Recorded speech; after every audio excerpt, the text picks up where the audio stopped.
അമ്മേ പരിശുദ്ധ അമ്മേ, അമ്മേ പരിശുദ്ധ ദൈവമാതാവേ, കൃപാസനത്തിലൂടെ ഞങ്ങൾക്കും ഞങ്ങളുടെ ദേശത്തിനും അമ്മ മധ്യസ്ഥം തേടി തന്ന എല്ലാ അനുഗ്രഹങ്ങൾക്കും കൃപകൾക്കും ഞങ്ങളിപ്പോൾ ഹൃദയം നിറഞ്ഞ നന്ദി പറയുന്നു. അമ്മേ പരിശുദ്ധമ്മേ ദൈവമാതാവേ, 2004 ഡിസംബർ 7 ഉച്ചകഴിഞ്ഞ് 2:30 കൃപാസനത്തിൽ സംഭവിച്ച അമ്മയുടെ പ്രത്യക്ഷപ്പെടലിനെ കുറിച്ച് തിരുസഭയ്ക്ക് സമർപ്പിച്ചിരിക്കുന്ന പഠനരേഖകളുടെ സഭാത്മകമായ പഠനം ആരംഭിക്കുവാൻ ഞങ്ങൾ പ്രാർത്ഥിക്കുന്നു. അമ്മേ പരിശുദ്ധമേ, ഭൂസ്വർലോകങ്ങളുടെ രാജ്ഞിയായ അങ്ങേയ്ക്ക് ഭൗമ സംരക്ഷണത്തിനായി പ്രപഞ്ചപ്രകൃതിയെ തന്നെ തിരുസഭ പ്രതിഷ്ഠിക്കുവാൻ ഈ പ്രത്യക്ഷീകരണം വഴി ഇടയാക്കണമേ. പരിശുദ്ധമേ, ജപമാല മാതാവേ, സകല കൃപാസനം പ്രാർത്ഥനയോടും ചേർത്ത് ഞങ്ങളിപ്പോൾ പ്രാർത്ഥിക്കുന്ന ഈ കുടുംബത്തിന്റെ പ്രത്യേക നിയോഗം മക്കളെ, അമ്മയുടെ പ്രത്യക്ഷീകരണത്തിന്റെ ഈ അനുഗ്രഹവേളയിൽ ഞങ്ങൾക്ക് സാധിച്ചു തരുവാൻ കനിയണമേ. ആമേൻ. വിശ്വാസ പ്രമാണം. സർവശക്തനായ പിതാവും ആകാശത്തിന്റെയും ഭൂമിയുടെയും സൃഷ്ടാവുമായ ദൈവത്തിൽ ഞാൻ വിശ്വസിക്കുന്നു. അവിടുത്തെ ഏകപുത്രനും ഞങ്ങളുടെ കർത്താവുമായ ഈശോ മിശിഹായിലും ഞാൻ വിശ്വസിക്കുന്നു. ഈ പുത്രൻ പരിശുദ്ധാത്മാവിനാൽ ഗർഭസ്ഥനായി കന്യകാമറിയത്തിൽ നിന്ന് പിറന്ന് പൊന്തിയോസ് പീലാത്തോസിന്റെ കാലത്ത് പീഡകൾ സഹിച്ച് കുരിശിൽ തറയ്ക്കപ്പെട്ട് മരിച്ച് അടക്കപ്പെട്ട് പാതാളങ്ങളിൽ ഇറങ്ങി മരിച്ചവരുടെ ഇടയിൽ നിന്ന് 3-ാം നാൾ ഉയർത്ത് സ്വർഗത്തിലേക്ക് എഴുന്നള്ളി സർവശക്തിയുള്ള പിതാവായ ദൈവത്തിന്റെ വലതുഭാഗത്തിരിക്കുന്നു. അവിടെ നിന്ന് ജീവിക്കുന്നവരെയും മരിച്ചവരെയും വിധിക്കുവാൻ വരുമെന്നും ഞാൻ വിശ്വസിക്കുന്നു. പരിശുദ്ധാത്മാവിലും ഞാൻ വിശ്വസിക്കുന്നു. വിശുദ്ധ കത്തോലിക്കാ സഭയിലും പുണ്യവാന്മാരുടെ ഐക്യത്തിലും പാപങ്ങളുടെ മോചനത്തിലും ശരീരത്തിന്റെ ഉയർപ്പിലും നിത്യമായ ജീവിതത്തിലും ഞാൻ വിശ്വസിക്കുന്നു. ആമേൻ. ഞങ്ങളുടെ പിതാവേ, അങ്ങയുടെ നാമം പൂജിതമാകണമേ. അങ്ങയുടെ രാജ്യം വരണമേ. അങ്ങയുടെ തിരുമനസ് സ്വർഗത്തിലെ പോലെ ഭൂമിയിലുമാകണമേ. അന്നു വേണ്ടുന്ന ആഹാരം ഇന്ന് ഞങ്ങൾക്ക് തരണമേ. ഞങ്ങളോട് തെറ്റ് ചെയ്യുന്നവരോട് ഞങ്ങൾ ക്ഷമിക്കുന്നത് പോലെ ഞങ്ങളുടെ തെറ്റുകൾ ഞങ്ങളോടും ക്ഷമിക്കണമേ. ഞങ്ങളെ പ്രലോഭനത്തിൽ ഉൾപ്പെടുത്തരുതേ, തിന്മയിൽ ഞങ്ങൾ രക്ഷിക്കണമേ. ആമേൻ. കർത്താവ് അങ്ങയുടെ കൂടെ സ്ത്രീകളിൽ അങ്ങ് അനുഗ്രഹിക്കപ്പെട്ടവളാകുന്നു. അങ്ങയുടെ ഉദരത്തിൻ ഫലമായ ഈശോ അനുഗ്രഹിക്കപ്പെട്ടവനാകുന്നു. പരിശുദ്ധ മറിയമേ, തമ്പുരാന്റെ അമ്മേ, പാപികളായ ഞങ്ങൾക്ക് വേണ്ടി ഇപ്പോഴും ഞങ്ങളുടെ മരണസമയത്തും തമ്പുരാനോട് അപേക്ഷിക്കണമേ. ആമേൻ. കർത്താവിന്റെ ഉന്നതമായ നാമത്തിന് സ്വസ്ഥം ചെയ്യുന്നു. കർത്താവിന്റെ വിശുദ്ധ പൗരോഹിത്യത്തെ മഹത്വപ്പെടുത്തണമേ. കർത്താവെ, സഭയിലുള്ള സാന്നിധ്യം പ്രകടമാക്കണം. 39 വർഷം ഞാൻ അർപ്പിച്ച കുർബാനയുടെ യുഗതിയാണ്. കൃപാസ്ഥാനത്താരെ ജീവനോടെ പ്രത്യക്ഷപ്പെട്ട മാതാവിന്റെ മാധ്യസ്ഥത്താൽ ഇന്നത്തെ അങ്ങനെ യാത്ര കടത്തി ആകുലപ്പെടുന്ന മക്കള്, വെള്ളപ്പൊക്കത്തിന്റെ മുമ്പില്, സങ്കടങ്ങളുടെയും രോഗങ്ങളുടെയും വെള്ളപ്പൊക്കത്തിന് മുമ്പിൽ പകച്ചു നിൽക്കുന്നവര്, അവരെ കർത്താവ് ഈ കാലഘട്ടത്തിൽ ഉന്നതരാക്കും. ദൈവത്തിന്റെ സാന്നിധ്യം, അവരുടെ കൂടെയുള്ള സാന്നിധ്യം അവരറിയുന്ന ബോധ്യത്താൽ അവരെ നയിക്കണമെന്ന് പ്രാർത്ഥിക്കുന്നു. ഇന്നത്തെ യാത്രകള്, ഇന്നത്തെ സംസാരങ്ങള്, ആരുമായി സംസാരിക്കുന്നുവോ, ഇന്നത്തെ എഴുത്തുകുത്തുകളും ഫോൺ വിളികളും, അതിൽ സംസാരിക്കുന്ന വിഷയങ്ങൾ, എടുക്കുന്ന തീരുമാനങ്ങളും, പ്രതീക്ഷിക്കുന്ന ഉത്തരങ്ങളും കർത്താവിന് അനുഗ്രഹിക്കപ്പെടട്ടെ എന്ന് പ്രാർത്ഥിക്കുന്നു. മക്കളെ ഓർത്ത് പ്രാർത്ഥിക്കുന്നു. മക്കളെ പ്രതി വേദനപ്പെടുന്ന മാതാപിതാക്കന്മാരെ ആത്മശക്തിക്ക് വേണ്ടി പ്രാർത്ഥിക്കുന്നു. സ്ഥാവര ജംഗ വസ്തുക്കളുടെ കൈമാറ്റങ്ങളെ സംബന്ധിച്ച് പ്രാർത്ഥിക്കുന്നു. കർത്താവ് സാമ്പത്തിക ദുസ്ഥിതികളിൽ നിന്ന് കരകയറാൻ വേണ്ടി എടുക്കുന്ന തീരുമാനങ്ങൾ, ആ തീരുമാനങ്ങൾ വല്ല വാഴ്ചകളുണ്ടെങ്കിൽ അതിനെ പഴുതടച്ച് പരിഹരിക്കാൻ വേണ്ടി കർത്താവിൻ്റെ കൃപ അനുഗ്രഹിക്കാൻ വേണ്ടി പ്രാർത്ഥിക്കുന്നു. വിവാഹിതരാകാൻ പോകുന്നവർക്കും മനസ്സമ്മതം ഒത്തു വന്നിട്ട് വിവാഹത്തിന് വേണ്ടി ഒരുങ്ങുന്നവർക്ക് വേണ്ടി പ്രാർത്ഥിക്കുന്നു. ഇപ്പോൾ ഡെലിവറി നടക്കാൻ പോകുന്നവർക്ക് വേണ്ടി പ്രാർത്ഥിക്കുന്നു. ആ കുഞ്ഞുങ്ങളെ ഓർത്ത് അനുഗ്രഹിച്ചുകൊണ്ട് പ്രാർത്ഥിക്കുന്നു. അവർക്കുണ്ടാകുന്ന കുടുംബത്തിൻ്റെ എന്തെങ്കിലും വൈഷമ്യങ്ങൾ അവർക്കുണ്ടെങ്കിൽ അതെല്ലാം പരിഹരിക്കുന്നതിന് വേണ്ടി ഈ പ്രാർത്ഥിക്കുന്നു. ഭർത്താവും ഭാര്യയുമായിട്ട് അകന്നിരിക്കുന്നവർ ഐക്യപ്പെടുന്നതിന് വേണ്ടി ആഗ്രഹിക്കുന്നവർക്ക് ഐക്യപ്പെട്ട് കിട്ടുന്നതിന് 17 ദിവസം കർത്താവിന്റെ നാമത്തെ കൽപ്പിച്ച് നൽകുന്നു. യേശുവിൻ്റെ ചൈതന്യം ആവശ്യിക്കട്ടെ. പരിശുദ്ധ ദേവമാതാവിൻ്റെ മധ്യസ്ഥത അനുഗ്രഹിക്കപ്പെടട്ടെ. ഈ നല്ല ദിവസത്തിൽ കർത്താവ് മുഴുവനായും കൂടെ ഉണ്ടാവട്ടെ. നീ ദൈവത്തെ അനുഭവിച്ച് അനുഗ്രഹിക്കപ്പെടാൻ ആത്മാവിൻ്റെ അഭിഷേകം ഗ്രഹിക്കട്ടെ. പ്രിയപ്പെട്ടവരെ, ദൈവത്തിൻ്റെ പദ്ധതികളെ മനസ്സിലാക്കാതെ ദൈവത്തെ മനസ്സിലാക്കാൻ പറ്റത്തില്ല.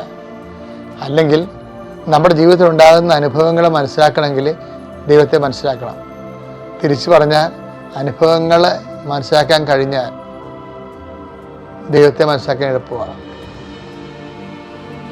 ഇങ്ങനെ എന്താണ് പറഞ്ഞതിനെ തന്നെ പേരും പറഞ്ഞാൽ നിങ്ങൾ ഓർക്കും. ഞാൻ ഒരു ചെറിയൊരു ഉദാഹരണം പറയാം. ജോഷയുടെ പുസ്തകം എടുത്ത് ജോഷ 3:7 കർത്താവ് ജോഷയോട് പറഞ്ഞു, കർത്താവ് ജോഷയോട് അരുളി ചെയ്തു, ഞാൻ മോശയോട് കൂടെ എന്ന പോലെ നിന്നോട് കൂടെയും ഉണ്ടെന്ന് അവർ അറിയുന്നതിന് ഇന്ന് നിന്നെ ഞാൻ ഇസ്രായേൽ ജനത്തിന്റെ മുമ്പാകെ ഉന്നതനാക്കാൻ പോകുന്നു. ഞാൻ മോശയുടെ കൂടെ ഉണ്ടായിരുന്ന പോലെ നിന്റെ കൂടെ ഉണ്ടെന്ന് ജനം അറിയാൻ വേണ്ടി ഇന്നു മുതൽ ഞാൻ നിന്നെ ഇസ്രായേൽ ജനത്തിന് മുമ്പിൽ ഉന്നതനാക്കാൻ പോകുന്നു. ഉന്നതാക്കാൻ വേണ്ടി എന്താ ചെയ്തതെന്നറിയാമോ? കൊയ്ത്തുകാലത്ത് കരകവിഞ്ഞൊഴുകുന്ന ഒരു വലിയ വെള്ളപ്പൊക്കം നടക്കുന്ന ഒരു നദിയുടെ മുമ്പിൽ കൂടെ നിർത്തി, ഒരു വെള്ളപ്പൊക്കത്തിന്റെ മുമ്പിൽ കൂടെ നിർത്തുക. എന്നിട്ട് പറയും ഞാൻ നിന്നെ ഉന്നതനാക്കാൻ പോകുന്നത്. ദൈവത്തിന്റെ ഒരു മെത്തേഡ് ഭയങ്കര പെടകോജി തിട്ടുജീവിതം ഭയങ്കരമാണ്. ജോഷുവ 3:15 വാഗ്ദാന പേടകം വഹിച്ചിരുന്നവർ ജോർദാൻ നദീതീരത്തെത്തി. പേടകം വഹിച്ചിരുന്ന പുരോഹിതന്മാരുടെ പാദങ്ങൾ ജലത്തെ സ്പർശിച്ചു. കൊയ്ത്തുകാലം മുഴുവൻ ജോർദാൻ കരകവിഞ്ഞൊഴുകുക പതിവാണ്. വെള്ളപ്പൊക്കമായിരുന്നു. കൊയ്ത്തുകാലം മുഴുവനേ കരയേതാണെന്ന് നദിയെന്നറിയാൻ പാടാതെ കരകവിഞ്ഞൊഴുകുകയാണ്. വെള്ളപ്പൊക്കമാണ്.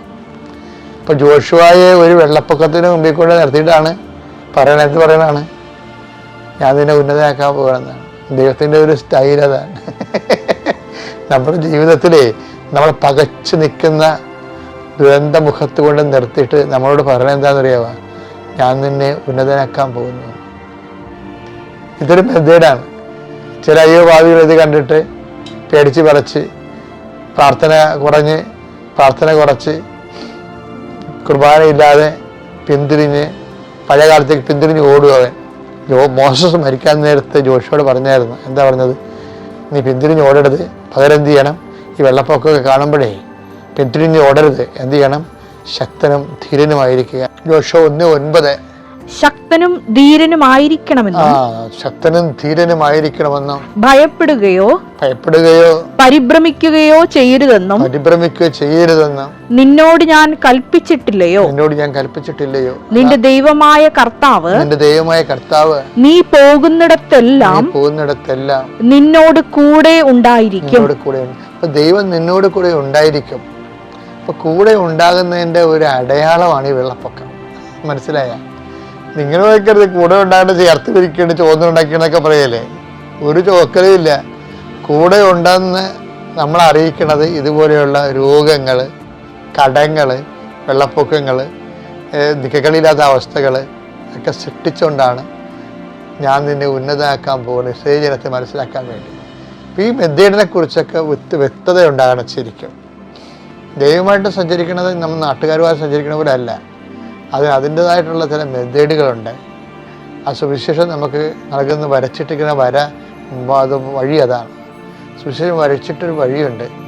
അപ്പം അതുകൊണ്ട് എന്തെങ്കിലും ജീവിതത്തിൽ പകച്ചുപോകാനായിട്ട് സംഭവിക്കുമ്പോൾ പെട്ടെന്ന് ഓർക്കണം. ഒന്നാമത്തെ കാര്യം ദൈവം നമ്മോട് കൂടെ ഉണ്ടെന്ന് ബോധ്യപ്പെടുത്താൻ. 2 നമ്മളെ ഉന്നതനാക്കാൻ. പരിശുദ്ധ പരമദിവ്യകാരുണ്യത്തിന് എന്റെ പ്രിയപ്പെട്ടവരെ, സാക്ഷ്യത്തെക്കുറിച്ചാണ് നമ്മൾ സംസാരിക്കുന്നത്. സ്പിരിച്വൽ ഓഡിറ്റിങ്ങിന്റെ 1 ദൈവസ്നേഹം, 2 ദൈവവിശ്വാസം, 3 സാക്ഷ്യം. എന്താണ്? മനുഷ്യരുടെ മുമ്പിൽ എന്നെ ഏറ്റു പറയുക. അതാണ് സംഭവം. അതാണ് യോഹന്നാന്റെ മത്തായി ശ്ലീഹായുടെ സുവിശേഷം 10:42 മനുഷ്യരുടെ മുമ്പിൽ എന്നെ ഏറ്റു പറയുക. വീട്ടിലിരുന്ന് ഏറ്റു വന്നിട്ട് കാര്യമില്ല. 10 മനുഷ്യരും ഏറ്റു പറയണം. Take the word of God. ശ്രദ്ധിക്കട്ടെ. ഹല്ലേലൂയ. മത്തായി ശ്ലീഹായുടെ സുവിശേഷം 10:32 മനുഷ്യരുടെ മുമ്പിൽ എന്നെ ഏറ്റുപറയുന്നവനെ എന്റെ സ്വർഗ്ഗസ്ഥനായ പിതാവിന്റെ മുമ്പിൽ ഞാനും ഏറ്റുപറയും. Praise the Lord. അതായത് നമ്മളെ ഇപ്പം ഈശോ ഒരു ജനറൽ ഫോർമാറ്റാണ് തന്നത്. അതിന് പർട്ടിക്കുലർ ആപ്ലിക്കേഷൻസ് ഉണ്ട്. ഈശോ എന്താ പറഞ്ഞത്? 10:32 എന്താ പറഞ്ഞത്? മനുഷ്യരുടെ മുമ്പിൽ പറഞ്ഞ്, മനുഷ്യരുടെ മുൻപിൽ എന്നെ ഏറ്റുപറയുന്നവനെ സുഖസ്ഥനായ എന്റെ പിതാവിന്റെ മുമ്പിൽ ഞാനും ഏറ്റുപറയും. അപ്പോൾ ഇത് സ്വർഗസ്ഥനായ പിതാവിന്റെ മുമ്പിൽ ഏറ്റുപറയണമെന്ന് വെച്ചാൽ അത് ജനറലാണ്. ഇതിന്റെ പർട്ടിക്കുലർ ആപ്ലിക്കേഷൻസ് എന്താ പറയണത്? നിന്നെ ഏറ്റുപറയേണ്ട ദൈവവേദനെ, നീ ദൈവത്തെ ഏറ്റുപറഞ്ഞ് മഹത്വപ്പെടുത്തി കഴിഞ്ഞാൽ നീ ദൈവത്തെ ഓൺ ചെയ്യുകയാണ്. നീ ദൈവത്തെ ഓൺ ചെയ്താൽ ദൈവം നിന്നെ ഓൺ ചെയ്തിരിക്കും. കൈയടിച്ച് കിടന്നാൽ വല്ലാത്തൊരു ക്രൈസ് തോന്നണം. ശരിക്കും ക്രൈസ് ക്രിസ്തുവിന് വേണ്ടി സാക്ഷിയാണ്. കാരണം നിങ്ങൾ ഒരിക്കലും നിങ്ങളങ്ങനെ സാക്ഷിയായ വിത്ത് ഓൾ ഫെർവൻസ്, നിങ്ങളെല്ലാവരും തിഷ്ഠതയോടും കൂടി നിങ്ങളെ സാക്ഷിയായി, നിങ്ങൾ അതിനുവേണ്ടി കൊതിച്ച് ആഗ്രഹിച്ച് 10 മനുഷ്യരുടെ മുമ്പിൽ യേശുവിൻ്റെ ഒരു സാക്ഷിയായി മാറി, അത് നിങ്ങളുടെ ഒരു ദൗത്യമായിട്ട് നിങ്ങൾ മനസ്സ് ഏറ്റെടുത്ത് കഴിഞ്ഞാൽ കർത്താവ് നിങ്ങളെ ഓൺ ചെയ്യണത് എവിടെ വെച്ചാണെന്നൊരു പിടിയുമില്ല, എല്ലായിടത്തും ആയിരിക്കും. കഴിഞ്ഞ ദിവസങ്ങളിലൊരു സാക്ഷ്യം ഉണ്ടായി, എൽസ സണ്ണിയുടെ സാക്ഷ്യം. എനിക്ക് ഇഷ്ടപ്പെട്ട സാക്ഷ്യങ്ങളൊന്നാണ്. എൽസ സണ്ണിയുടെ പ്രശ്നം വെച്ചാൽ, എൽസ സണ്ണി ബികോം കാരത്തിയാണ്. അതെന്താ പ്രോബ്ലം വെച്ച് കഴിഞ്ഞാൽ, അവൾക്ക് ബികോം കഴിഞ്ഞപ്പോഴാണ്, ബികോം സെക്കൻഡ് ഇയർ ആയപ്പോഴാണ് അവൾക്ക് തോന്നിയത് BSc മാസ്റ്റർ ഡിഗ്രി എടുക്കണത്, MSc എടുക്കണമെന്ന്, നേഴ്സിംഗ് ഫീൽഡിലോട്ടൊന്ന് മാറണമെന്ന്. നടക്കുക?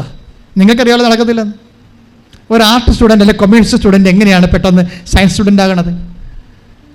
ഇവൾക്കൊരു 10 ബികോം സെക്കൻഡ് ഇയർ ആയപ്പോഴാണ് ഈ ബികോമിനെ കുറിച്ച്, കാര്യം ബികോം എടുത്ത ആൾക്കാരാണല്ലോ ഒരു ഇടക്കാലം കൊണ്ട് ബികോംകാർക്ക് ഭയങ്കരമായ ഒരു പുകഴ്ച കിട്ടില്ല. അവരാണല്ലോ പിന്നെ CA MBA ഒക്കെ പോയിട്ട് പോയത്. CA കാര്യത്തിൻ്റെ സാക്ഷ്യമുണ്ട് ഈ ദിവസങ്ങളിൽ, അടിപൊളി സാക്ഷ്യം. അപ്പോൾ ഇവളുടെ പ്രശ്നം അതല്ല. ഇവളെ ബികോം കഴിഞ്ഞിട്ട് പിന്നീട് MCOമിലേക്ക് MBA ഒക്കെ ഒന്നും പോകാൻ ഉദ്ദേശമില്ലാതെ അവൾക്ക് സയൻസിലേക്ക് ഒന്ന് കാലം മാറണം തോന്നും. പക്ഷേ ഇത് നിങ്ങൾക്ക് കേൾക്കണ പോലെ എനിക്കും പുതിയ കാര്യമാണ്. ഞാൻ ഇതെങ്ങനെ സാധിക്കണത്? വീടുണ്ടോ?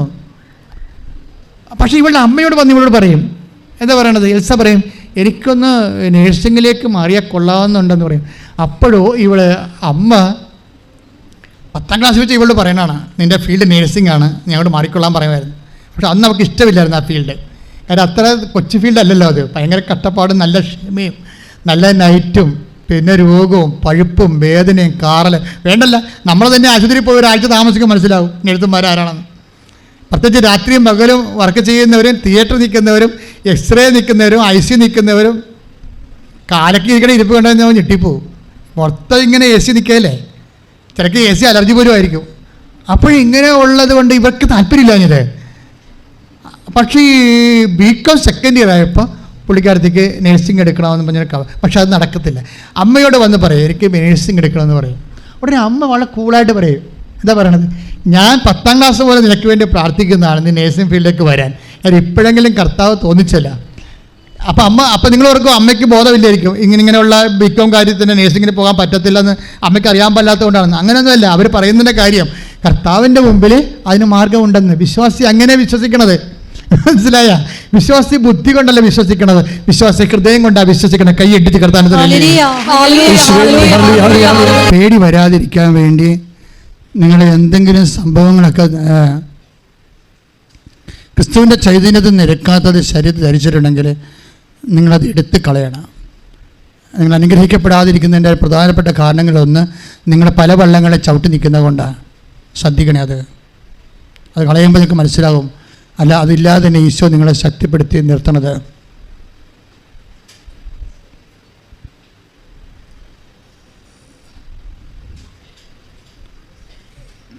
എൻ്റെ പ്രിയപ്പെട്ടവരെ, ഈശോ നമ്മളോട് സംസാരിച്ചുകൊണ്ടിരുന്നത് സാക്ഷ്യങ്ങളെക്കുറിച്ചാണ്. അതായത് സോഷ്യൽ ഓഡിറ്റിങ് പോലെ അച്ഛൻ പറഞ്ഞു സ്പിരിച്വൽ ഓഡിറ്റിങ്. അതിലൊന്നാണ് ദൈവസ്നേഹം.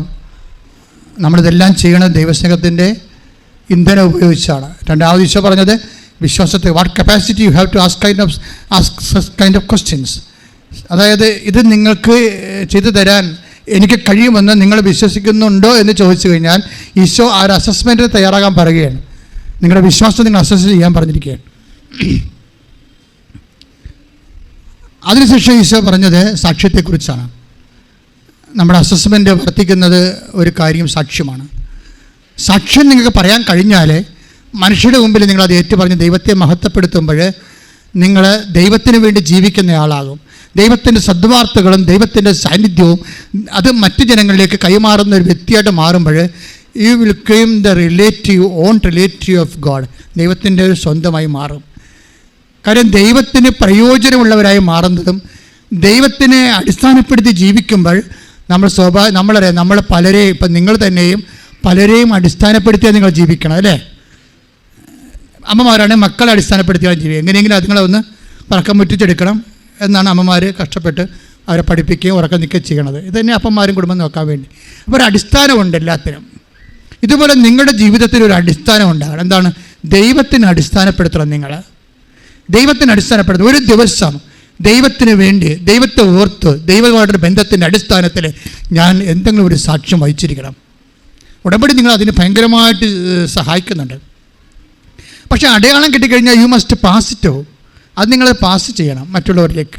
അല്ല രഹസ്യം ചെയ്ത് വെച്ചുകൊണ്ടിരിക്കരുത്.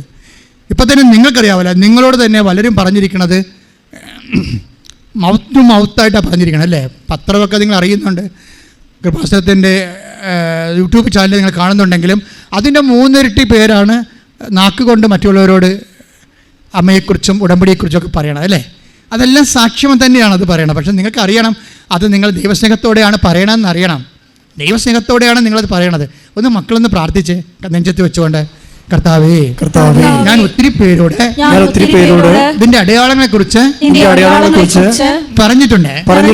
പക്ഷെ നീ ഇപ്പോഴേ എനിക്ക് നൽകുന്ന ആലോചന അതൊക്കെയും ഞാൻ പറഞ്ഞതൊക്കെയും നിന്നോടുള്ള സ്നേഹത്തെ പ്രതി നിന്റെ സ്നേഹത്തിന്റെ സാക്ഷിയായ എന്ന നിലയില് കൈമാറാനാണ്. കർത്താവേ സാക്ഷിക്ക് ആവശ്യമായ ദൈവസ്നേഹത്താൽ വിശ്വാസത്താൽ എന്നെ അഭിഷേകം ചെയ്യണമേ.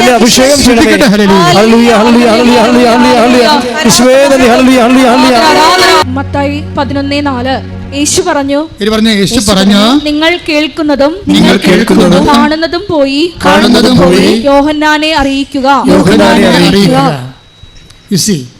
സാക്ഷ്യം പറയാനാണ് ഈശോ പറയണത്, അല്ലേ? ആരോട് പറയാനാണ് പറയണത്? യോഹന്നാനോട് പറയാനാണ്. ഏത് യോഹന്നാനാ? യോഹന്നാൻ മാംദാന സ്നാപ യോഹന്നാനോട് പറയാനാണ് പറയണത്. എന്തിനാണ് സ്നാപകനോട് സാക്ഷ്യം പറയണത്? നിങ്ങൾ കേൾക്കുന്നതും കാണുന്നതും പോയി ആരറിയിക്കണം? ലോകം മുഴുവൻ അറിയിക്കാനല്ല പറഞ്ഞത്. ആര് പറയാനാണ്? യോഹന്നാനെ അറിയിക്കാൻ. യോഹന്നാൻ ആരാ? യോഹന്നാൻ യേശുവിനെ കുറിച്ച് സംശയമുള്ള ആളാണ്. അതാണ് പ്രശ്നം. സംശയമുള്ളവർക്ക് മരുന്ന് സാക്ഷ്യമാണ്. പറഞ്ഞ മനസ്സിലായില്ലേ? അതറിയണമെങ്കിൽ നിങ്ങൾ യോഹന്നാൻ്റെ മത്തായിയുടെ സുവിശേഷം 11:1 തൊട്ട് വായിച്ചേ. 11:1 തൊട്ട്. യേശു 12 ശിഷ്യന്മാർക്കും നിർദ്ദേശങ്ങൾ നൽകിയതിന് ശേഷം അവരുടെ പട്ടണങ്ങളിൽ പഠിപ്പിക്കാനും പ്രസംഗിക്കാനുമായി അവിടെ നിന്ന് പുറപ്പെട്ടു. യോഹന്നാൻ കാരാഗൃഹത്തിൽ വച്ച് ക്രിസ്തുവിന്റെ പ്രവർത്തനങ്ങളെ കുറിച്ച് കേട്ട് ശിഷ്യന്മാരെ അയച്ച് അവനോട് ചോദിച്ചു, വരാനിരിക്കുന്നവൻ നീ തന്നെയോ അതോ ഞങ്ങൾ മറ്റൊരുവനെ പ്രതീക്ഷിക്കണമോ? അതാണ് പ്രശ്നം. യേശു തന്നെയാണോ വരാനിരിക്കുന്നവൻ രക്ഷകൻ, അതോ ഞങ്ങൾ വേറെ ആരെങ്കിലും? അത് സംശയമാണത്. അങ്ങയുടെ സംശയമാണ്, യേശുവിൽ സംശയമാണ്. എന്താ കാര്യം വെച്ചാൽ സംശയം വരാൻ കാരണമുണ്ട്. കാര്യം യോഹന്നാൻ പറഞ്ഞത് എന്താ? യേശുവിനെ കുറിച്ച് വിശുമുറ അവൻ്റെ കയ്യിലുണ്ടെന്നല്ലേ പറഞ്ഞത്. Take the bed of God വിശുമുറ. ശ്രദ്ധിക്കട്ടെ.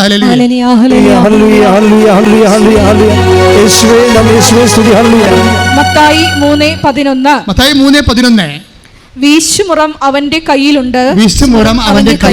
അവൻ കളം വെടിപ്പാക്കി ഗോതമ്പ് അറപ്പുരയിൽ ശേഖരിക്കും.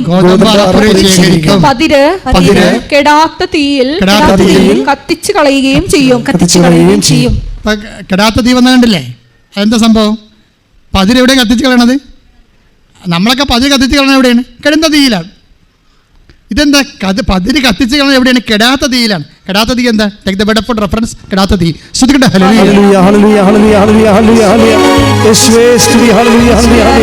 പരമദിവ്യകാരുണ്യത്തിന് മർക്കോസ് 9:48 പുഴു ചാകാത്തതും തീ കെടാത്തതുമായ നരകത്തിലേക്ക് എറിയപ്പെടുന്നതിനേക്കാൾ നല്ലത് ഒരു കണ്ണോടുകൂടെ ദൈവരാജ്യത്തിലേക്ക് പ്രവേശിക്കുന്നതാണ്. കെടാത്ത തീ നമ്മൾ നേരത്തെ വായിച്ച മത്തായി ശ്ലീഹ 3-ാമത്തെ അധ്യായത്തിൽ കെടാത്ത തീ എന്താണ്? അതെന്താണ്? നരകമാണ്. മനസ്സിലായോ? അപ്പോൾ പതിര് കെടാത്ത തീ ദഹിപ്പിച്ച് കളയുകയാണ്. ആരെയാണ് ഉദ്ദേശിക്കുന്നത്? അതായത് ഇപ്പോൾ എന്നെ കുഴപ്പമെന്ന് വെച്ച് കഴിഞ്ഞാൽ, ഇങ്ങനെ സമൂഹത്തിൽ തിന്മപ്രവർത്തികൾ ചെയ്യുന്നവരെല്ലാവരും അവൻ വരുമ്പോൾ വിശുമുറം ഉണ്ടാവും, വീശിയിട്ട് പതിരും കതിരും തിരിക്കും, നല്ലവരെ കൂടെ ചേർത്തുകൊണ്ട് നടക്കും, കെട്ട ആൾക്കാരെ കത്തിച്ച് കളയും എന്നുള്ള ഒരു ഐഡിയയാണ് ഈശോയെക്കുറിച്ച് യോഹന്നാൻ ഉണ്ടായിരുന്നത്. യോഹന്നാൻ നോക്കുമ്പോൾ ഇപ്പോൾ എന്താ ചുങ്കക്കാരും വേശ്യകളുമൊക്കെ യേശുവിൻ്റെ കൂടെയുണ്ട്. അതാണ് പ്രശ്നം. പതിരെല്ലാം അകത്തും കതിര് പുറത്തുമായി. ഇതാ പുള്ളിക്കാരൻ സംശയം തോന്നാൻ കാര്യം. നമുക്കും സംശയം പറഞ്ഞാൽ അങ്ങനെയാണ്. എന്താ കാര്യം വെച്ച് കഴിഞ്ഞാൽ, ലോകത്ത് വിശ്വസിച്ച് ജീവിക്കുന്ന ആൾക്കാർക്കും അപകടങ്ങളും രോഗങ്ങളും സംഭവിക്കുന്നുണ്ട്, ഇല്ലേ? വിശ്വസിക്കാത്തവർക്ക് ചിലപ്പോൾ ഈ വിശ്വസിക്കുന്നവരെ കൂടുതൽ നല്ല കാര്യങ്ങൾ സംഭവിക്കുന്നുണ്ട്. അങ്ങനെയുള്ള ആൾക്കാർക്ക് സംശയം ഉണ്ടാവുന്നത്. ഇവിടുത്തെ മെയിൻ സബ്ജക്റ്റ് എന്താണ്? എന്തിനാണ് ആൾക്കാർ ദൈവത്തെ വിശ്വസിക്കുകയും പ്രാർത്ഥിക്കുകയൊക്കെ ചെയ്യണത്? നമുക്ക് പലതും ഉണ്ടാക്കാതെ എങ്ങനെയെങ്കിലും കഴിഞ്ഞ് കൂടണം, അത്രേ ഉള്ളൂ. വേറെ കുഴപ്പമൊന്നുമില്ല. സന്ധ്യപ്രാർത്ഥന വരെ ചിലടെ എന്തിനാണ്? നാളെ എഴുന്നേൽക്കുമ്പോൾ രാവിലെ നാട്ടിൽ കൂടെ നടക്കുമ്പോൾ വല്ല പട്ടിയും കയറി കടിക്കരുത്, ഇന്ന് പ്രാർത്ഥിക്കാതെ കിടന്നാൽ നാളെ പാമ്പ് കടിക്കും. ഇങ്ങനെയുള്ള കൊച്ചു കൊച്ചു ഭയങ്ങളാണ് ദൈവമായിട്ട് ഇങ്ങനെ ചില ആൾക്കാർ, എല്ലാവരും അല്ല കേട്ടോ, ചില ആൾക്കാരെ മുട്ടിച്ച് നിർത്തണത്. അപ്പോൾ എന്താ പ്രോബ്ലം എന്ന് വെച്ച് കഴിഞ്ഞാൽ, നമ്മൾ പ്രഥമ ദൃഷ്ടിയെ കാണുന്നത് പ്രാർത്ഥിക്കുന്നവർക്കൊക്കെ കൂടുതൽ പ്രശ്നങ്ങളുണ്ട്. അതാണ് ചില ആൾക്കാർ പറയണത്, ഞങ്ങളാരും പ്രാർത്ഥിക്കുക, ദൈവത്തോട് അടുക്കുമ്പോൾ പ്രശ്നങ്ങൾ കൂടുതൽ കേട്ടിരിക്കണം. ആരാണ്ട് ധ്യാന ഗുരുക്കന്മാരൊക്കെ പറഞ്ഞാലേ അത് നേരാന്നുണ്ടെന്ന് നമുക്കറിയത്തില്ല. ദൈവത്തോട് അടുക്കുമ്പോൾ പ്രത്യേകിച്ച് പ്രശ്നങ്ങളൊന്നും ഉണ്ടാവും, ഉള്ള പ്രശ്നങ്ങൾ തന്നെ ഉണ്ടാകത്തുള്ളൂ. ഉള്ള പ്രശ്നങ്ങൾ അതിജീവിക്കാൻ കുറിച്ചെടുത്തവൻ പറഞ്ഞിട്ടുണ്ട്, ഞാൻ ലോകത്തെ കീഴടക്കിയിരിക്കുന്നു, അതിനാൽ നിങ്ങളും കീഴടക്കുമെന്ന് കൈയിട്ടിച്ച് കർത്താവ്. അപ്പോൾ ഇങ്ങനെ കുറച്ച് പ്രശ്നങ്ങളുണ്ട്. അതായത് യേശുവിൻ്റെ കൂടെ ആ പാപിനിയായ സ്ത്രീയൊക്കെ വെറുതെ വിട്ടില്ലേ, ഇല്ലേ? പാപം ചെയ്യാത്തവർ കല്ലെറിയട്ടെന്നൊക്കെ പറഞ്ഞ് വെറുതെ വിട്ടില്ലേ? അപ്പോൾ ഈ പതിരെല്ലാം യേശുവിൻ്റെ കൂടെയായി. മത്തായി ശ്ലീഹ ചുങ്കക്കാരനായിരുന്നു അല്ലേ, അയാളെ വിളിച്ച് കൂടെ ചേർത്തി. അപ്പോൾ ഇതെല്ലാം ചെന്നിട്ട് യോഹന്നാൻ യാക്കോവും മറ്റേ ഈ മാന്താനായ ശിഷ്യന്മാരായിരുന്നല്ല, യാക്കോബും യോഹന്നാനും നമ്മുടെ ശിക്ഷകനായ യോഹന്നാനും യാക്കോബ് ശ്ലീഹായും യോഹന്നാൻ മാന്താനായ ശിഷ്യന്മാരാണ്. അപ്പോൾ യോഹന്നാൻ കാരാഗ്രഹത്തിൽ കിടന്നപ്പോഴേ ഇവർ കാണാൻ ചെന്ന് കാണും ഈ കക്ഷികൾ. കാര്യം എന്താ പ്രശ്നം വെച്ച് കഴിഞ്ഞാൽ, ഈ കക്ഷികളുടെ വായിൽ നിന്നാണ് മോശം വർത്താനൊക്കെ വരണതേ. ആടെ യോഹന്നാൻ്റെ വായിൽ നിന്നാണ്. യോഹന്നാൻ മാന്താനായിൽ നിന്നാണ് ഇവർ സുവിശേഷം പഠിച്ചത്. അത് ഇത്തിരി കടുത്ത സുവിശേഷമാണ്. അതുകൊണ്ടാണ് സമറിയക്കാരിയുടെ വഴിവിടാതിരുന്നപ്പോഴേ അവർ പറഞ്ഞു, take the word of God. സമറിയക്കാർ ഇവരെ വഴിവിടാ, യോഹന്നാനെയും യാക്കോബിനെയും വഴിവിടാതിരുന്നപ്പോഴേ കർത്താവിൻ്റെ അടുത്ത് അവർ രക്ഷിച്ചിട്ട് പറയും, സ്വർഗത്തിൽ നിന്ന് അഗ്നി ഇറങ്ങി ഇവരെ നശിപ്പിക്കാൻ ഞങ്ങൾ കൽപ്പിക്കട്ടെ എന്ന്. കാര്യം ഇവർ പഠിച്ചതിരിക്കണം അതാണ്. ഇവരുടെ ഗുരു എന്ന് പറയുന്നത് സ്നാപയോഹന്നാനാണ്. സ്നാപയോഹന്നാൻ പറഞ്ഞിരിക്കുന്നത് പതിര് കത്തിച്ച് കളയണമെന്നാണ് പറഞ്ഞിരിക്കുന്നത്. അപ്പോൾ ഇവന്മാർ പതിരാണ്, ഇവന്മാരെ കത്തിക്കാൻ ഇവരെ കത്തിക്കാൻ ഞങ്ങൾക്ക് അനുവാദം തരാൻ പറയും. സ്വർഗത്തിൽ അഗ്നി ഇറങ്ങി. അപ്പോൾ ഈശോ പറയും, വാട്ട് സ്പിരിറ്റ് യു ഹാവ്, നിങ്ങൾക്ക് എന്താ അരൂപിയാണുള്ളതെന്ന് നിങ്ങൾക്കറിയത്തില്ല. അപ്പോൾ മിക്കവാറും എൻ്റെ ഒരു കണക്കൂട്ടലേ, ഈ അണ്ണന്മാരായിരിക്കും പോയി ആ സ്നാപയോഹന്നാനോട് പറഞ്ഞത്, നീ പറഞ്ഞ പോലെ വീശപ്പുറമൊന്നും ഒരു കുന്തോ അങ്ങയുടെ കയ്യിലില്ല, അങ്ങനെ പതിരൊക്കെ കൂടെ കൊണ്ട് നടക്കണം, വേശ്യകളുണ്ട്, ചുങ്കക്കാരും കൂടുതലുണ്ട്. അപ്പോൾ ആപ്പടെ കൺഫ്യൂഷനാണെന്ന് പറഞ്ഞപ്പോൾ സ്നാപയോഹന്നാനും കൺഫ്യൂഷനായി യേശുവിലെ. അതാണ് സ്നാപയോഹന്നാൻ ചോദിക്കണത്, വരാനിരിക്കുന്ന ആൾ യഥാർത്ഥത്തിൽ നിൻ്റെ വീശപ്പുറമൊന്നും ഇല്ലല്ലോ, പതിരെല്ലാം നിൻ്റെ കൂടെ ഉണ്ട്, വേശ്യകളിൻ്റെ കൂടെ ഉണ്ട്, ചുങ്കക്കാരൻ്റെ കൂടെ ഉണ്ട്, നിൻ്റെ വിസ്മറമൊന്നും നിൻ്റെ കയ്യിലില്ല, പിന്നെ നീ എങ്ങനെയാണ് പതിര് കത്തിക്കണമില്ല, പതിരിനെ കൊണ്ടുനടക്കണം, അപ്പോൾ കതിരിനൊക്കെ നീ പുറത്താക്കുകയാണ്, ഞങ്ങൾക്ക് എങ്ങനെ ഇത് വിശ്വസിക്കാൻ പറ്റും? അങ്ങനെ സ്നാപയോഹന്നാന് സംശയമായി. അങ്ങനെയാണ് ആ സംശയം ഉണ്ടാക്കി കൊടുത്തിരിക്കുന്ന ആൾക്കാരൊക്കെ ഈ യോഹന്നാൻ ശിഷ്യനും യാക്കോബ് ശ്ലീഹായും കൂടി ഉണ്ടാക്കിയതായിരിക്കും. കാര്യം അവരാണ് ഇവരുടെ ശിഷ്യൻ. ഇങ്ങനെയുള്ള ശിഷ്യൻ റൈറ്റായിട്ടുള്ള ഡിസൈപ്പിൾസ് അവരാണ്. അവരെ ഇരുത്തിക്കൊണ്ടാണ് ഇങ്ങനെ ഇതെല്ലാം പറഞ്ഞിരിക്കുന്നത്. അതുകൊണ്ട് കർത്താവിൻ്റെ കരുണയും വാത്സല്യവും സ്നേഹവും പാപികളോട് ചേർത്ത് പിടിക്കണം കണ്ടപ്പോൾ ആകപ്പാടെ യാക്കോബിൻ്റെയും യോഹന്നാൻ്റെയും ഒക്കെ ഐസി അടിച്ചു പോയി. അങ്ങനെയാണ് ഇവർ പോയി കാരാഗ്രഹത്തിൽ പോയി ജയിലിൽ പോയി കണ്ടിരിക്കുകയാണ്. സുവിശേഷത്തിലെ ഏറ്റവും ബെസ്റ്റ് ജയിൽ മിനിസ്ട്രിയാണ് ഇവർ നടത്തിയിരിക്കുന്നത്. പക്ഷേ സംഗതി പാരയായിപ്പോയി. കർത്താവിന് പാര വെക്കാൻ വേണ്ടി ജയിൽ മിനിസ്ട്രിയായി. എന്താ സംഭവിച്ചിരിക്കണത്? കർത്താവിന് യോഹന്നാന് സംശയം ഉണ്ടാക്കി കൊടുത്തു. അപ്പോൾ യോഹന്നാൻ ഉടനെ വേറെ 2 പേരെ വിട്ടിട്ട് യേശുവിനോട് ചോദിക്കും. എന്താ ചോദിക്കണത്? Take the word of God. അതായത് സ്വർഗത്തിൽ നിന്ന് അഗ്നി ഇറങ്ങി സ്തുതിക്കട്ടെ, hallelujah hallelujah hallelujah hallelujah hallelujah യേശുവേ നന്ദി, യേശുവേ സ്തുതി, hallelujah hallelujah hallelujah hallelujah hallelujah. Mathai 11:2-3. Yohannan കാരാഗ്രഹത്തിൽ വെച്ച് ക്രിസ്തുവിന്റെ പ്രവർത്തനങ്ങളെക്കുറിച്ച് കേട്ട് ശിഷ്യന്മാരെ അയച്ച് അവനോട് ചോദിച്ചു, വരാനിരിക്കുന്നവൻ നീ തന്നെയോ അതോ ഞങ്ങൾ മറ്റൊരുവനെ പ്രതീക്ഷിക്കണമോ? എൻ്റെ മക്കളെ, ഇതാണ് ഒരു മനുഷ്യൻ്റെ ജീവിതത്തിൽ ഏറ്റവും വലിയ വെല്ലുവിളി. ഒരു മനുഷ്യൻ്റെ നിലപാട് തറയിലെ കാൽച്ചുവട്ടില, ഒരു വിശ്വാസിയുടെ കാൽച്ചുവട്ടിലെ മണ്ണ് ഊർത്തിക്കളയുന്ന ഒരു അടിയൊഴുക്കെന്ന് പറയുന്നത് സംശയമാണ്. എന്താണ്? വേറെ ഒരു ആളെ ഞങ്ങളെ സമീപിക്കണമോ പ്രതീക്ഷിക്കണമോ? നിങ്ങളും ചെയ്യും, ഉടമ്പടി എടുത്തിട്ട് പിന്നെയും പോയി വേറെ എവിടെയെങ്കിലും പോയി വേന കൂടും. That means you are not believing ഉടമ്പടി. അതാണ് വിഷയം. നിങ്ങൾ തന്നെ ഉടമ്പടി എടുത്തിട്ട് കറങ്ങിടക്കണ കറക്കക്രിസ്താനിയില്ലേ, അവൻ്റെ കാര്യം പോക്കായിരിക്കും. അവർ ഓരോരുത്തരും അവൻ ഗതികിട്ട പ്രേതം പോലെ അലഞ്ഞു നടക്കും. എന്താ കാര്യം എന്ന് വെച്ചാൽ അവൻ ദൈവത്തോട് ഉടമ്പടി എടുത്തിട്ട് വീണ്ടും നിങ്ങൾ ഉടമ്പടിയിലും ദൈവത്തിലും വിശ്വസിക്കാതെ അതിനേക്കാൾ വല്ലതും മെച്ചമായിട്ടുള്ള വേറെ വല്ലതുണ്ടോ? ഇന്നാളൊരു മനുഷ്യൻ ഇവിടെ വന്ന് ചോദിച്ചു, ഉടമ്പടി വേറെ വല്ല പള്ളിയിലും ഉണ്ടാകുന്നു. ഇവിടെ നിറച്ച ആളാണ്, ഇവിടെ തിരക്കാണ്, ഇവിടെ 3 മണിക്കൂർ നിൽക്കണം, 2 മണിക്കൂർ നിൽക്കാൻ പറ്റിയ വല്ല സംവിധാനം ഉണ്ടാകുമെന്ന് ചോദിച്ചു. അപ്പോൾ ഈ കർക്ക ക്രിസ്ത്യാനി എപ്പോഴും ലൂപ്പ് സംശയമായിരിക്കും. ഈ സംശയം എന്ന് പറയുന്നത് എന്താണ്? അത് ആദ്യം നിങ്ങൾ കറക്റ്റ് ചെയ്യണം. അത് നിങ്ങൾ കാഴ്ചപ്പെട്ടിൽ ഊർന്നു പോകുന്ന മണ്ണാണ് സംശയം. യോഹന്നാൻ സ്ഥാപകന് കർത്താവിനോട് സംശയം ഉണ്ടായി. സംശയമുള്ളവരെ അവിടെ കർത്താവ് കൊടുക്കുന്ന ഒരു മറുപടി ഉണ്ട്, ഒരു മരുന്നുണ്ട്. എന്താണ്? നിങ്ങൾക്ക് സംശയമില്ലേ, എന്നിലല്ലേ സംശയം. അതുകൊണ്ട് നിങ്ങളൊരു പണി ചെയ്യണം. നിങ്ങൾ കാണുന്നത്, നിങ്ങൾ കേൾക്കുന്നത് പോയി യോഹന്നാനെ അറിയിക്കണം. എന്താണ് നിങ്ങൾ കാണുന്നത്? നിങ്ങൾ കാണുന്നത് എന്താണ്? അന്ധന്മാർ കാഴ്ച പ്രാപിക്കുന്നു. അന്ധന്മാർ കാഴ്ച പ്രാപിക്കുന്നു. മുടന്തന്മാർ നടക്കുന്നു. കുഷ്ഠരോഗികൾ ശുദ്ധരാക്കപ്പെടുന്നു. ബധിരർ കേൾക്കുന്നു. മരിച്ചവർ ഉയർപ്പിക്കപ്പെടുന്നു. ദരിദ്രരോട് സുവിശേഷം പ്രസംഗിക്കപ്പെടുന്നു. ഇത്രയും കാര്യമാണ് നിങ്ങൾ സംശയമുള്ള ആൾക്കാർക്ക് സാക്ഷ്യം വഹിക്കേണ്ടത്. മനസ്സിലായ? നിങ്ങൾ ആരെയാണ് അഡ്രസ്സ് ചെയ്യേണ്ടത്? ആരെയാണ് നിങ്ങൾ ടാർഗറ്റ് ചെയ്യേണ്ടത്? ഒരു ഉടമ്പടി ക്രിസ്ത്യാനി അല്ലെങ്കിൽ ഉടമ്പടി എടുക്കുന്ന വിശ്വാസി. ഇപ്പോൾ ക്രിസ്ത്യാനി എന്ന് പറയാൻ പറ്റത്തില്ല, എല്ലാ ആൾക്കാരും ഉടമ്പടി എടുക്കുന്നുണ്ട്. അപ്പോൾ ഉടമ്പടി എടുക്കുന്ന വിശ്വാസി ആദ്യം നിങ്ങൾ രക്ഷപ്പെടുന്നുണ്ടെങ്കിൽ ആദ്യം ടാർഗറ്റ് ചെയ്യണത് സംശയമുള്ള ആൾക്കാർ, ദൈവത്തിൽ സംശയമുള്ളവരെയാണ്. എന്നിട്ട് എന്ത് ചെയ്യണം? ഇപ്പോൾ തന്നെ അവൾ തനിയാ പറഞ്ഞില്ലേ, ഞാൻ പത്രം വാങ്ങിക്കാത്തവരുടെ മേൽ കെട്ടിയേൽപ്പിക്കും. എന്താണ്? അവനിതിന് വിശ്വാസമില്ല. അവന് വിശ്വാസം ഉണ്ടാക്കിയെടുക്കാൻ വേണ്ടി ദൈവം എന്നെ അഭിഷേകം ചെയ്തിരിക്കുകയാണ്. ഇപ്പോൾ എന്താ കാര്യം? ഇപ്പോഴേ ഈ അമ്മയില്ലേ, അവളുടെ എൽസി സണ്ണിയുടെ അമ്മയില്ലേ, അമ്മ എന്താ പറഞ്ഞത്? നീ ഇപ്പോൾ ബികോം എന്ന് ചാടാൻ പോകുകയല്ലേ മെഡിസിനിലേക്ക്, ഞാൻ നിന്നെ സപ്പോർട്ട് ചെയ്യും. കാര്യം എന്താണ്? അപ്പോൾ ഇവൾ ഓർത്തത് ഇവളെ ശരിക്കും വഴക്ക് പറഞ്ഞ് മൂടിക്കുമെന്ന് വിചാരിച്ചത് അമ്മ. കാര്യം പണ്ടുപോലെ പറയണമല്ലേ അമ്മ ഒന്നും പറഞ്ഞില്ല. മകളെ ഒരു കാര്യമുണ്ട്, നീ ഇപ്പോൾ ചെയ്തുകൊണ്ടിരിക്കുന്ന അവരെന്ത് ഇൻ്റലിജൻ്റ് ലേഡിയാണ്, നീ ഇപ്പോൾ ചെയ്തുകൊണ്ടിരിക്കുന്ന ബികോം സെക്കൻഡ് ഇയർ അല്ലേ, അത് പൂർത്തിയാക്ക്. അത് പൂർത്തിയാക്കി കഴിയുമ്പോൾ ഞാൻ ഈശോയോട് വാങ്ങിച്ചു തരാൻ മെഡിസിൻ നിനക്ക്. അമ്മ എന്നാ അതായത് മക്കളെ വളർത്തുമ്പോൾ കുറഞ്ഞ പക്ഷേ ഇത്രയുമെങ്കിലും ആധ്യാത്മികത നിങ്ങളുടെ കയ്യിൽ ഉണ്ടാകണം, അല്ലെങ്കിൽ മക്കളെ വളർത്താൻ പറ്റത്തില്ല. നിങ്ങൾ മക്കളെ വളർത്തണം എങ്ങനെയും പഠിപ്പിച്ച് വിദേശത്ത് വിട്ട് അവിടേക്ക് ഒന്ന് ഡോളർ വാങ്ങിക്കാൻ വേണ്ടി മാത്രം മക്കളെ വളർത്തണം. അലക്കളത്തിൽ നിങ്ങൾ വളരെ ഇറച്ചിക്കോഴി വളർത്തുകയാണല്ലത്. നിങ്ങൾ എപ്പോഴും ചെയ്യേണ്ട ഒരു കാര്യം ദൈവത്തെ കൊടുക്കാൻ കഴിയുമ്പോൾ നിങ്ങൾ പ്രാർത്ഥിക്കണം. അമ്മമാരും അപ്പന്മാരും പ്രാർത്ഥിക്കണം. കർത്താവ് ഒന്ന് പ്രാർത്ഥിച്ച കൈ നെഞ്ചത്ത് വെച്ചുകൊണ്ട്, കർത്താവേ എന്റെ മക്കൾക്ക് നിന്നെ പകർന്നു കൊടുക്കാൻ എനിക്ക് ഇന്നു മുതലേ പ്രത്യേക അഭിഷേകം നൽകണം. ശ്രുതികളുടെ ഹല്ലേലൂയ.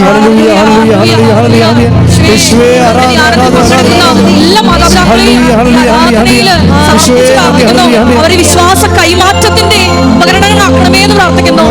പരിശുദ്ധ പരമദിവ്യകാരുണ്യത്തിന് ആരാധനയും സ്തുതിയും പുകഴ്ചയും ഉണ്ടായിരിക്കട്ടെ. പരിശുദ്ധ പരമദിവ്യകാരുണ്യത്തിന് ആരാധനയും സ്തുതിയും പുകഴ്ചയും ഉണ്ടായിരിക്കട്ടെ. എൻ്റെ പ്രിയപ്പെട്ടവരെ, അപ്പം നമ്മൾ റെഡിയാണെന്ന് ദൈവത്തിന് തോന്നിയാൽ അവിടെ വെച്ച് തന്നെ അനക്കം തുടങ്ങും.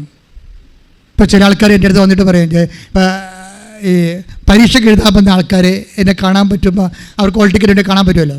അപ്പോൾ അതിൻ്റെ അകത്ത് ചില ഗർഭിണികളായിരിക്കും, അവർക്ക് ചില പ്രശ്നങ്ങൾ ചിലപ്പോൾ ഉണ്ടാകും. അവർ ഈ പരീക്ഷക്കാർ പോയാൽ അവർ പോകാൻ നിൽക്കും. അപ്പോൾ എൻ്റെ കൊച്ചിന് അനക്കമില്ല വെച്ചാൽ ഡോക്ടർ പറഞ്ഞ് കാലനങ്ങളില്ല, ബാക്കിയെല്ലാം അനങ്ങുന്നുണ്ടെന്നൊക്കെ പറയും. അപ്പോൾ ഞാൻ വയറെ കൈവച്ച് പ്രാർത്ഥിച്ചിട്ട് അവരെ അനുഗ്രഹിച്ച് ഈശോയുടെ നാമത്തിൽ പ്രാർത്ഥിച്ച് വിടുവരാ. അത് ഇത് എന്ത് സംഭവിച്ചു കഴിഞ്ഞാലേ അതോടുകൂടി ഈശോരെ അനുഗ്രഹിക്കും. അതല്ലേ ഞാൻ പറഞ്ഞത്. നിങ്ങൾക്കും അനക്കമില്ലാത്ത കുറേ ഭാഗങ്ങൾ നിങ്ങളുടെ ജീവിതത്തിലുണ്ട്. നിങ്ങളുടെ ആധ്യാത്മിക മേഖല അനക്കമില്ലാതിരിക്കും. നിങ്ങളുടെ ഉള്ളിലുള്ള ഈശോ അനക്കമില്ലാതിരിക്കും. അനക്കം വന്നു കഴിഞ്ഞാൽ നിങ്ങൾക്ക് ഉടനെ അത് കർത്താവിന് കൈമാറാൻ തോന്നിപ്പോവും. ആദ്യം മക്കൾക്ക് കൈമാറണം. അപ്പം നിങ്ങൾക്ക് മക്കൾക്ക് കൈമാറാൻ പറ്റത്തില്ല. അമ്മ വലിയ ഭേദപാഠമൊന്നും പറയണ്ട. അമ്മ ഇന്നലെ വരെ ഞങ്ങളോട് എങ്ങനെ പെരുമാറിയെന്നും നാട്ടുകാരോട് എങ്ങനെ പെരുമാറുമെന്ന് എനിക്കറിയാം. എൻ്റെ അമ്മ ഭേദപാഠം പഠിപ്പിക്കേണ്ടതെന്ന് മകൾ തിരിച്ചടിക്കും. പക്ഷേ നിങ്ങൾ മനസ്സ് പഠിക്കരുത്. കാരണം എല്ലാ മനുഷ്യർക്കും അജ്ഞതയുടെ ഒരു കാലഘട്ടം ഉണ്ടാവും. ദൈവം അത് കണക്കിലെടുക്കത്തില്ല. എല്ലാ മനുഷ്യരും, അപ്പനായാലും അമ്മയായാലും അപ്പൂപ്പനായാലും അജ്ഞതയുടെ ഒരു കാലഘട്ടം എല്ലാ മനുഷ്യർക്കും ഉണ്ടാകും. അപ്പോൾ മക്കൾ നിങ്ങൾ അപ്പരൊക്കെ ഇന്നലെ ഇങ്ങനെയാണ്, അപ്പം ഇപ്പം ഞങ്ങളെ പഠിപ്പിക്കാൻ പറ്റേണ്ട, അമ്മ ഇന്ന് ഞങ്ങളെ പഠിപ്പിക്കാൻ പറ്റുന്ന മക്കൾ നിങ്ങൾ പറയുമ്പോൾ നിങ്ങൾ തിരിച്ചു പറയണം. എല്ലാ മനുഷ്യർക്കും അജ്ഞതയുടെ ഒരു കാലഘട്ടം ഉണ്ടാകുന്ന ബൈബിൾ പറഞ്ഞിട്ടുണ്ട്. എവിടെയാണ് പറഞ്ഞിരിക്കുന്നത്? 17:30 അല്ലേ? എന്താ പറഞ്ഞിരിക്കുന്നത്? അജ്ഞതയുടെ കാലഘട്ടത്തെ ദൈവം കണക്കിലെടുത്തില്ല. അപ്പോസ്തല പ്രവർത്തനങ്ങൾ 17:30. അപ്പോസ്തല പ്രവർത്തനം 17:30. അജ്ഞതയുടെ കാലഘട്ടങ്ങളെ ദൈവം കണക്കിലെടുത്തില്ല. എന്നാൽ ഇപ്പോൾ എല്ലായിടത്തുമുള്ള സകല ജനങ്ങളും പശ്ചാത്തപിക്കണമെന്ന് അവിടുന്ന് ആജ്ഞാപിക്കുന്നു. അതെന്താ പ്രശ്നം വെച്ച് കഴിഞ്ഞാൽ എല്ലാ മനുഷ്യരുടെ ജീവിതത്തിലുണ്ടാകും അജ്ഞതയുടെ ഒരു കാലഘട്ടം. ചിലപ്പോൾ നിങ്ങൾ 65-ാമത്തെ വയസ്സിലായിരിക്കും ചിലപ്പോൾ അജ്ഞതയുടെ കാലഘട്ടം അവസാനിക്കുന്നത്, എന്തെങ്കിലും ഒരു അനുഭവം കിട്ടിയിട്ട്. അപ്പോഴാണ് നിങ്ങൾ മനസ്സിലാക്കുന്നത്, ദൈവമേ ഒരു 10 ദിവസം മുമ്പ് കർത്താവിനെ അറിഞ്ഞിരുന്നെങ്കിലെന്ന്. അപ്പോൾ നിങ്ങൾ കണ്ണീരിടും. അതാണ് നിങ്ങളുടെ പശ്ചാത്താപം. ഒരു 10 ദിവസം മുമ്പ് കർത്താവിനെ അറിഞ്ഞിരുന്നെങ്കിൽ അത്രയും ദൈവത്തിന് വേണ്ടി ജീവിക്കാമായിരുന്നല്ലോ. അപ്പോൾ മക്കളോട് നിങ്ങൾ തിരിച്ചു പറയണം, എൻ്റെ മകനെ, എൻ്റെ മകളെ, ബൈബിൾ പോലും പറയുന്നുണ്ട് ഞങ്ങളെക്കുറിച്ചും നിന്നെക്കുറിച്ചും ഒക്കെ. അജ്ഞതയുടെ ഒരു കാലഘട്ടം നിനക്കും ഉണ്ടാവും, എനിക്കും ഉണ്ടാവും. പക്ഷേ എൻ്റെ ദൈവം, നിൻ്റെ ദൈവം അത് കണക്കിലെടുക്കത്തില്ല. ഇപ്പോൾ നീ പശ്ചാത്താപിച്ചാൽ തീർച്ചയായിട്ടും ഇന്നു മുതൽ ആ ദൈവം നിന്നെയും അനുഗ്രഹിക്കും.